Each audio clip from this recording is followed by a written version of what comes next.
अगर तुम दुनियादार हो मिसाल के तौर दुनियावी अमाल में, तो अपनी दुनिया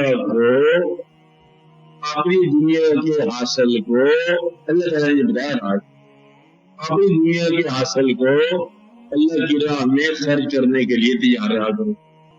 तो अल्लाह ताला ने फरमाया कि हरगिज़ फलाह नहीं पाएगा जब तक वो खर्च नहीं करेगा जिसको वो पसंद करता है। वो आगे वो पसंद करने का माल कमाएगा।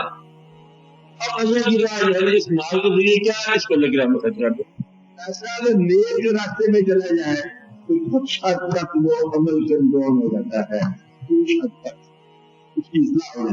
इसलिए मुझे इन बातों का जरूर ख्याल रखना चाहिए कि आपकी जिंदगी किस वक्त पे जा रही है, क्योंकि जो कुछ तुमने कमाया छोड़ के जरूर जाना है और ये तुम साथ नहीं लेके जा सकते।